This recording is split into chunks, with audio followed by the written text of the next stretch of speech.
Hello everyone, very very good afternoon. कैसे हो? Hope करता हूँ आप सब लोग अच्छे ही होंगे। सो फ्रेंड्स, हिंदी लैंग्वेज की स्पेशल क्लास में आप सब लोगों का बहुत बहुत स्वागत है। एक बार सभी लोग बताएंगे वॉइस क्लियर आ रही है, क्लास को स्टार्ट किया जाए। और भी जो क्लासेस हो गई हैं उनको आप प्ले लिस्ट में जाके देख सकते हो। यूपी बीएड एंट्रेंस एग्जाम 2024 के नाम से प्ले लिस्ट होगी, उसमें आपको सारी की सारी क्लासेस मिल पाएंगी। यहाँ पे डेली क्लासेस का टाइमिंग आप सब लोग देख सकते हो। डेली मॉर्निंग में 10:30 बजे जीके जिसकी क्लास चलती है। आज वाली क्लास नहीं देखे हो तो जाके देख लेना, बहुत ही ज़बरदस्त क्लास हुई है। उसके बाद 3 बजे आपकी जो है हिंदी की क्लास चलती है। शाम 6:30 बजे सब्जेक्ट एबिलिटी एंड रीजनिंग की जो है क्लासेस चलती हैं। ओके, चलिए, कुछ भी जानकारी चाहिए तो आप हमें व्हाट्सएप इंस्टाग्राम पे मैसेज कर सकते हो, आप हमसे बातचीत भी कर सकते हो। कॉल्स नहीं करना है, कॉल्स रिसीव नहीं करता हूँ। ओके, जो भी हो आप मैसेज कर दीजिएगा, रिप्लाई मैं सभी का करता हूँ। चलिए, पहला प्रश्न आपकी स्क्रीन पे आ गया है जो कि बहुत इंपॉर्टेंट क्वेश्चन है कि अपभ्रंश का वाल्मीकि किसे कहा जाता है? पुष्पदंत को, धनपाल को, शालिभद्र सूरि को या स्वयंभू को? बताएंगे भाई सब लोग। अपभ्रंश का वाल्मीकि किसे कहा जाता है? सभी को गुड आफ्टरनून, सभी को गुड आफ्टरनून। चैनल पे पहली बार हो तो सब्सक्राइब जरूर कर लेना और वीडियो को लाइक करके शेयर कर देना, ताकि जो भी वीडियोस हैं, जो भी अपडेट आए, उनका नोटिफिकेशन आपको टाइम टाइम से मिलता रहे। अपभ्रंश का वाल्मीकि कहा जाता है स्वयंभू को। ऑप्शन डी आपका बिल्कुल करेक्ट हो जाएगा। नेक्स्ट क्वेश्चन देखिए, ढाई आखर प्रेम का पढ़े सो पंडित होए, यह पंक्ति किस कवि की है? बताइए, यह पंक्ति किस कवि की है? सभी लोग आंसर करेंगे भाई। हर प्रश्न का जवाब ज़रूर से ज़रूर आप लोग दिया करो। चलिए, ढाई आखर प्रेम का पढ़े सो पंडित होए, यह पंक्ति किस कवि की है? ईश्वरदास, जायसी, कुतबन या कबीरदास? तो ये पंक्ति है कबीरदास जी की। ऑप्शन डी आपका बिल्कुल करेक्ट हो जाएगा। नेक्स्ट क्वेश्चन आपकी स्क्रीन पे है। हमारे देश में जयचंदों की कमी नहीं है में जयचंदों शब्द संज्ञा के किस भेद के अंतर्गत आता है? व्यक्तिवाचक, समूहवाचक, जातिवाचक या भाववाचक के अंतर्गत आता है? बताइए, ये जो जयचंदो है ना, ये किसके अंतर्गत आएगा? व्यक्तिवाचक, समूहवाचक, जातिवाचक या भाववाचक के अंतर्गत? जयचंदो, सभी जयचंदो का बोध आ रहा है, तो यहाँ पे आपका जातिवाचक हो जाएगा। तो ऑप्शन सी आपका बिल्कुल करेक्ट हो जाएगा। अगला प्रश्न, शुद्ध रूप कौन सा है? शुद्ध रूप बताइए, बताइए चारों में से शुद्ध रूप कौन सा है? ये वाला, ये वाला, ये वाला या ये वाला? शुद्ध रूप इसमें आपका पहला वाला है, तादात्म्य, ठीक है ना, ये वाला तदात्म्य आपका है। ओके, नेक्स्ट क्वेश्चन, निष्काम का संधि विच्छेद क्या होगा? निष्काम का, और संधि भी बताइएगा कौन सी इसमें संधि है। बताइए सब लोग, निष्काम का संधि विच्छेद क्या होगा?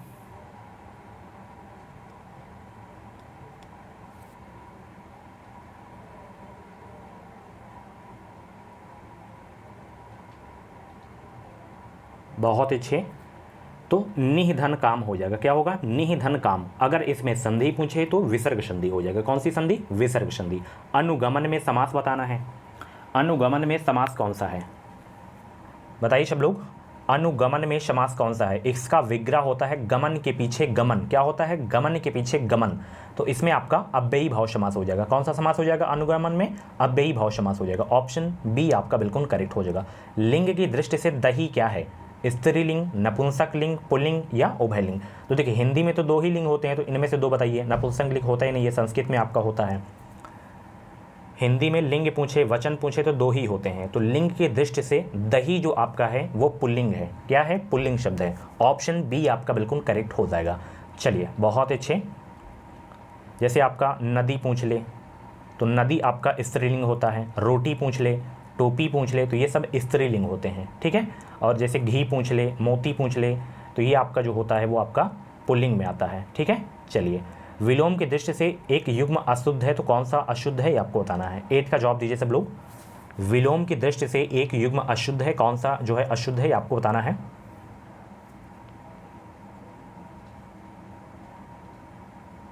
गमन का आगमन होता है, ये सही है आपका। निषिद्ध का विहित होता है। व्यास का समास होता है। आमिष, समिस, ये एक दूसरे के समानार्थी हैं। क्या है? एक दूसरे के ये समानार्थी हैं, तो ये आपका जो है अशुद्ध था युग्म। ऑप्शन सी आपका बिल्कुल करेक्ट हो जाएगा।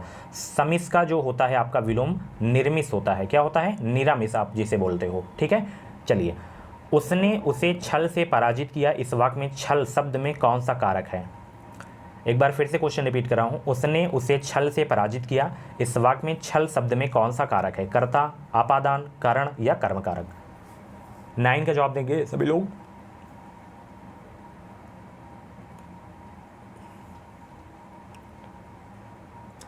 उसने उसे छल से पराजित किया। तो यहाँ पे सी दिख रहा है ना आपको, कर्ण से के द्वारा। सभी व्यक्तियों के जो है चिन्ह आपको याद होने चाहिए, सभी कारक के व्यक्ति चिन्ह आपको याद होने चाहिए। तो यहाँ पे आपका बी वाला बिल्कुल करेक्ट हो जाएगा।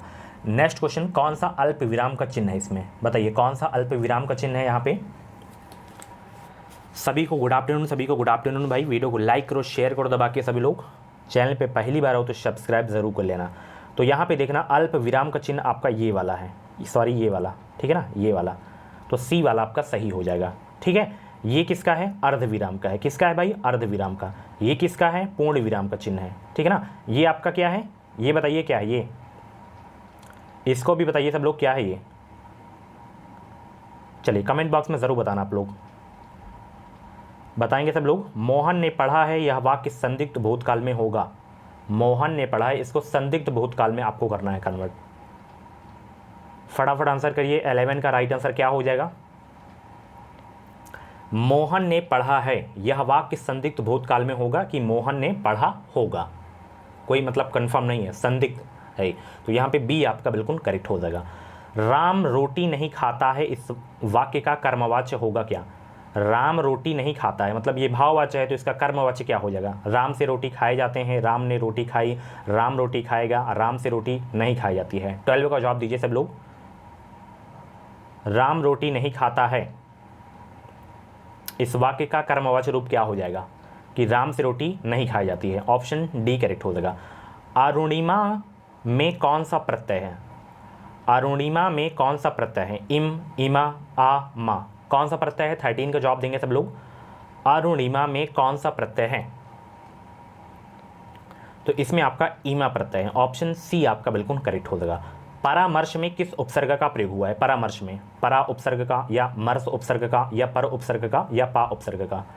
परामर्श में किस उपसर्ग का प्रयोग हुआ है। 14 का जवाब देने का प्रयास करेंगे सब लोग।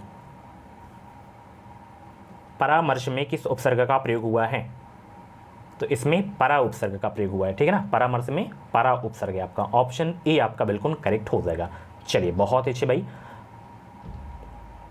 पराजय पूछ ले, परामर्श हो गया आपका, पराक्रम पूछ ले, पराशक्ति पूछ ले, ठीक है ना, पराभव पूछ ले, तो इस सब में आपका जो होगा परा होगा। परा आपका संस्कृत उपसर्ग है। पंडित का पर्यायवाची नहीं है, कौन सा इसमें, कोविद, बुद्ध, प्राज्ञ, दामिनी।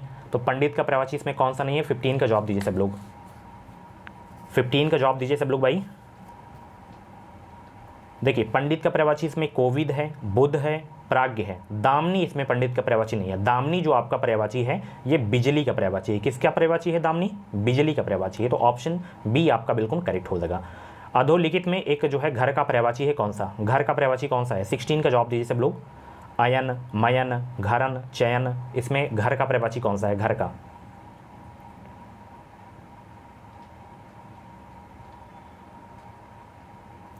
तो घर का पर्यायवाची इसमें अयन है। क्या है, अयन, घर का पर्यायवाची। ऑप्शन ए आपका बिल्कुल करेक्ट हो जाएगा। और भी घर के पर्यायवाची होते हैं, जैसे आपका सदन हो गया आपका, ठीक है ना, निकेतन हो गया, भवन हो गया, मंदिर हो गया, ग्रह हो गया, ये सब आपके घर के पर्यायवाची हैं। समष्टि का जो है विलोम क्या होगा, समष्टि का विशिष्ट, अशिष्ट, व्यष्टि, अपुष्टि।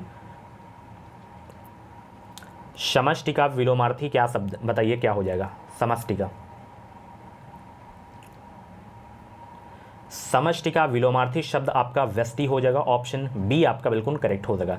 दीन दुखियों को भोजन देने की व्यवस्था वाक्यांश के लिए शब्द है क्या। दीन दुखियों को भोजन देने की व्यवस्था वाक्यांश के लिए शब्द क्या है। भंडारा, सदाव्रत, दातव्य या धर्मार्थ। 18 का जवाब दीजिए। दीन दुखियों को भोजन देने की व्यवस्था वाक्यांश के लिए शब्द क्या है।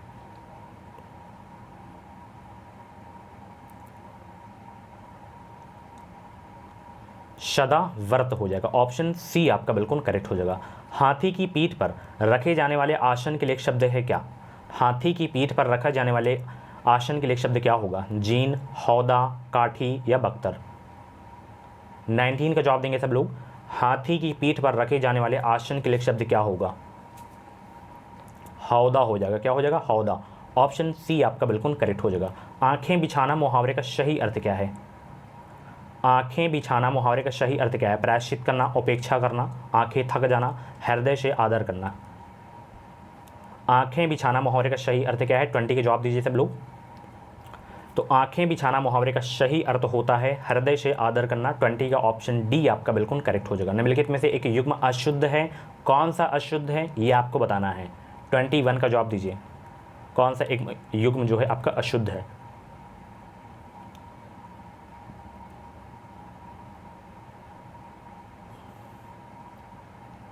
सौदागर फारसी भाषा का शब्द है, समन अंग्रेजी शब्द है, किताब अरबी का है, आलमारी तुर्की भाषा का शब्द नहीं है, ये पुर्तगाली भाषा का शब्द है, ठीक है ना। आलमारी हो गया, गोभी हो गया, स्त्री हो गया, कमरा, कांच, काफ़ी, काजू, गमला, गोदाम, पिस्तौल, आल्पिन, ये सब आपके जो हैं पुर्तगाली भाषा के शब्द हैं, ठीक है ना। यहाँ पे आपका ये अशुद्ध था, ठीक है। चलिए, निम्नलिखित में से कौन सा शब्द इसमें तद्भव है। तद्भव शब्द बताइए इसमें। भ्रमर, क्षीर, व्याघ्र, कोयल। तो इसमें तद्भव शब्द का चयन कीजिए चारों में से। 22 को जवाब दीजिए सब लोग।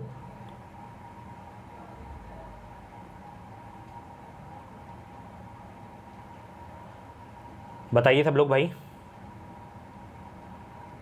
देखिए, भ्रमर आपका जो है आपका तत्सम शब्द है, व्याघ्र भी आपका इसमें तत्सम शब्द है, क्षीर भी आपका तत्सम शब्द है, ठीक है ना। भ्रमर का भौरा होता है, व्याघ्र का बाघ होता है, क्षीर का खीर होता है, कोयल यहाँ पे आपका तद्भव शब्द है। इसका जो होता है तत्सम कोकिल होता है। क्या होता है? कोकिल, कोकिल होता है इसका तत्सम, ठीक है। चलिए अगला प्रश्न देखिए।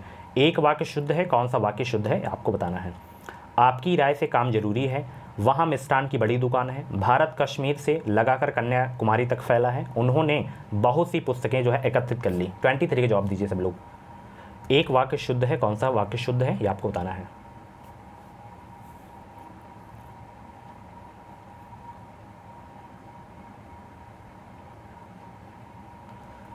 तो देखिए, पहला वाला आपका जो है ये आपका मतलब अशुद्ध है। क्या लिखा है कि आपकी राय से काम जरूरी है। इसका जो मतलब शुद्ध होगा कि आपकी राय में यह काम जरूरी है, ठीक है ना, इसका शुद्ध होगा। शुद्ध आपका ये है कि वहाँ मिष्ठान की बड़ी दुकान है, ये भी आपका मतलब गलत है, सी वाला भी, ठीक है ना। कश्मीर ही गलत आपका लिखा है, और ये वाला भी कि उन्होंने पुस्तकें एकत्र कर ली हैं, उन्होंने पुस्तकें एकत्र कर ली हैं, यही बहुवचन है तो बहुत सी होना ही नहीं चाहिए, तो आपका बी वाला सही है। चलिए यहाँ पे रिक्त स्थान की पूर्ति कीजिए सभी लोग भाई, रिक्त स्थान की पूर्ति कीजिए सब लोग, फटाफट जवाब दीजिए। डॉट डॉट के कारण मैं रस्सी को सांप समझ बैठा, रिक्त स्थान के लिए उपयुक्त शब्द होगा संदेह, जिज्ञासा, भय, भ्रम।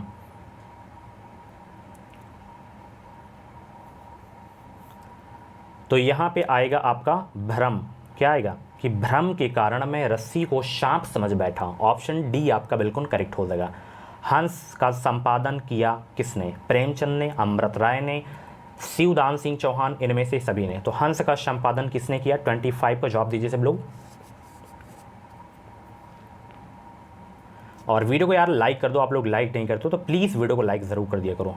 चलिए, हंस का संपादन जो किया गया है प्रेमचंद के द्वारा किया गया है, अमृत राय के द्वारा भी किया गया है, शिव सिंह चौहान के, इनमें से सभी के द्वारा हंस का संपादन किया गया है। डी आपका बिल्कुल करेक्ट होगा। अगला प्रश्न, यहाँ पे दिए गए वाक्य का वह भाग ज्ञात कीजिए जिसमें जो है कोई त्रुटि नहीं है। यदि कोई त्रुटि नहीं है तो कोई त्रुटि नहीं आपको बताना है। बताइए, इसमें त्रुटि है या इसमें या इसमें या इसमें या कोई त्रुटि नहीं है। 26 का राइट आंसर दीजिए सब लोग।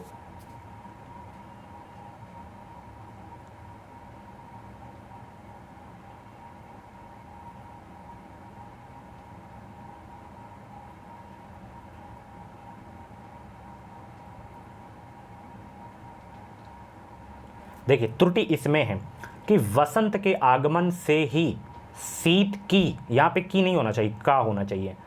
अब पढ़िए इसको, वसंत के आगमन से ही शीत का कोप अदृश्य हो गया, ठीक है, ऐसा होना चाहिए। तो यहाँ पे आपका ये वाला मतलब सी वाला सही हो जाएगा कि दूसरे में आपका गलती था, त्रुटि। अगला प्रश्न देखिए, आकाश में बादल छाए हुए हैं, कौन सा शब्द रेखांकित शब्द का पर्यायवाची नहीं है? बादल का इसमें पर्यायवाची कौन सा नहीं है? जलधर, मेघ, पयोधर, वाग्देवी।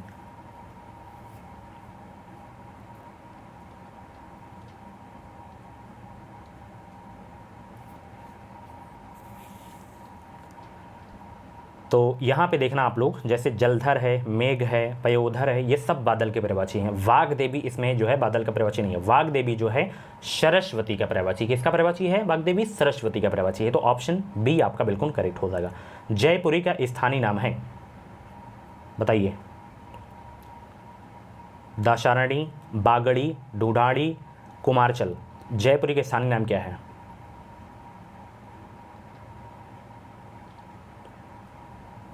ढूढ़ाड़ी हो जाएगा। ऑप्शन सी आपका बिल्कुल करेक्ट हो जाएगा। ज्ञानपीठ पुरस्कार किस भाषा से संबंधित है? ज्ञानपीठ पुरस्कार किस भाषा से संबंधित है? हिंदी, संस्कृत, तमिल, संविधान की 8वीं अनुसूची की सभी भाषाओं से।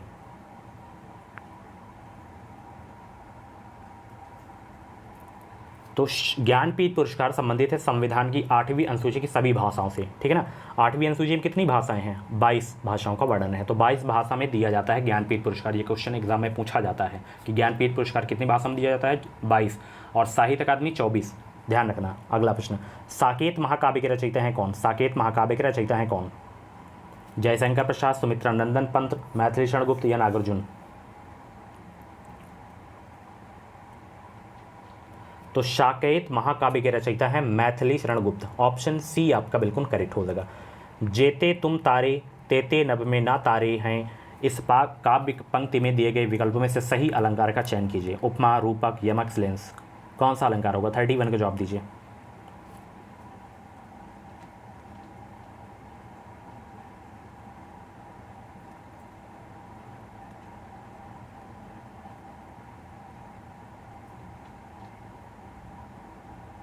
फटाफट जवाब दीजिए सब लोग। तारे तारे, तो यहाँ पे आपका यमक अलंकार हो जाएगा, ठीक है। कई बार इसका प्रयोग किया जा रहा है।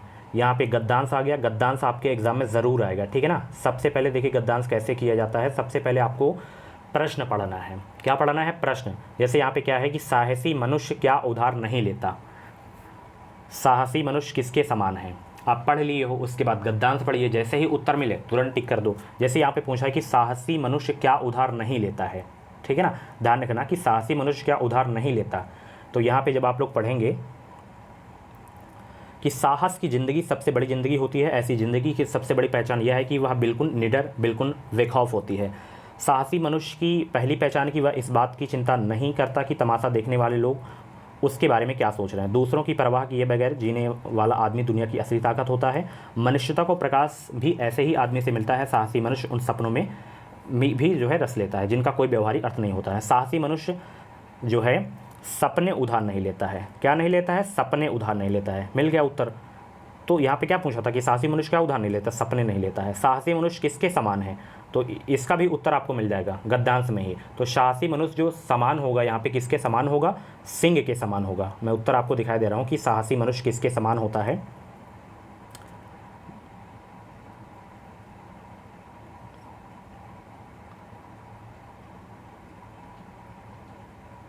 ये देखिए कि साहसी मनुष्य तो सिंह के समान होता है, ठीक है ना। उत्तर मिल गया। तो पूरा आपको एक्स्ट्रा मतलब माइंड अपना यूज नहीं करना है गद्यांश में। 5 क्वेश्चन अगर पूछा जा रहा है तो 3 क्वेश्चन आपको डायरेक्टली आपको गद्यांश देखने को मिलेंगे और 2 क्वेश्चन व्याकरण से संबंधित दे देता है। संधि पूछ लेगा, कुछ भी मतलब वो बना सकता है। तो यहाँ पे सिंह के समान है साहसी मनुष्य। दुनिया की परवाह किए बिना जीने वाला व्यक्ति से किसको प्रकाश मिलता है? किसको मिलता है? गद्यांश पढ़ेंगे, इसकी पीडीएफ में सेंड कर दूंगा। तो इसमें जो मिलता है मनुष्यता को मिलता है प्रकाश। लेखक ने कैसे जीवन को महान बताया है? लेखक ने कैसे जीवन को महान बताया है? प्रिंटिंग मिस्टेक है, मैं आपको ऑप्शन बता दे रहा हूँ।